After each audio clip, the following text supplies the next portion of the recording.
واللہ فضل بعضکم علی بعض فی الرزق، اور اللہ نے تم میں سے بعض کو بعض پر رزق میں فضیلت دی ہے۔ اب یہ رزق کی فضیلت ایک تو وہ ہے جو مادی اسباب و وسائل جو ہے یہ بھی رزق ہے، اس میں بھی اللہ نے فضیلت دی ہے،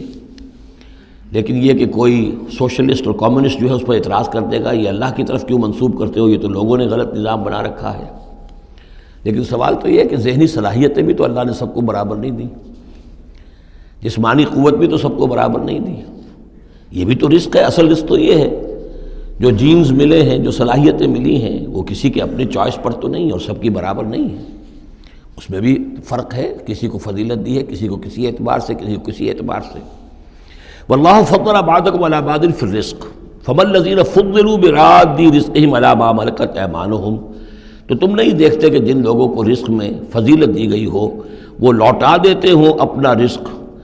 اپنے غلاموں کو، یعنی جو ان کے غلام ہیں ان کو بھی ان کے ساتھ تقسیم کر لیں، ان کو بھی مالک بنا دیں، یہ تو نہیں ہوتا۔ یہ اصل میں نفی کی جا رہی ہے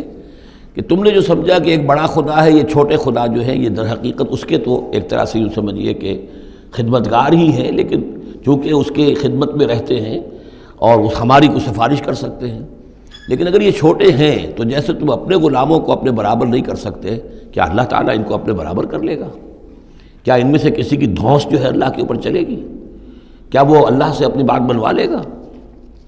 فہم فیہ سوا، کوئی شخص اپنے غلاموں کو اپنی ملکیت میں برابر کا شریک نہیں کرتا۔ افبنعمت اللہ یجحدون، اور کیا تو پھر کیا یہ اللہ کی جو نعمت ہے اس کا انکار کر رہے ہیں۔ واللہ جعل لکم من انفسکم ازواجا، اللہ نے تمہاری اپنی نوع ہی سے تمہاری بیویاں بنائیں، جوڑے بنائے۔ زوج کا لفظ عربی میں دونوں طرف جاتا ہے، عورت کے لیے مرد زوج ہے اور مرد کے لیے عورت زوج ہے، زوج جوڑے کو کہتے ہیں۔ واللہ جعل لکم من انفسکم، یہاں انفسکم سے مراد کیا ہے؟ تمہاری نوع، ہر جاندار کا جوڑا جو ہے اسی کی نوع میں سے ہے، ایک سپیشیز ایک ہی ہے، جو بھی جانور ہے سپیشیز ایک ہے، اس کے جینڈرز مختلف ہیں، جن سے جدا ہیں، لیکن یہ کہ جہاں تک نوع کا تعلق ہے وہ ایک ہی ہے۔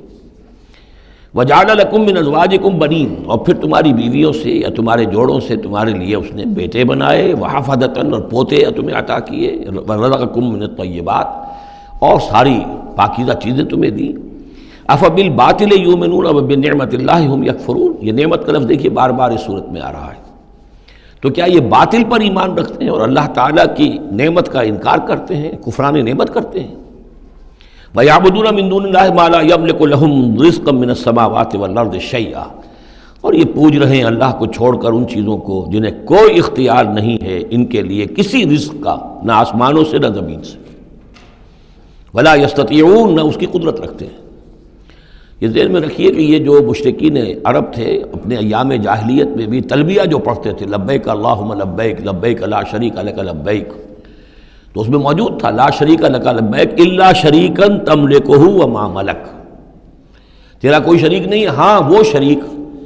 کہ جو کچھ اس کا اختیار ہے اس کا بھی مالک تو ہی ہے، یعنی بالآخر اختیار تیرا ہی تیرا ہے، کسی تیرے شریک کے پاس کوئی اختیار جو ہے تجھ سے آزاد ہو کر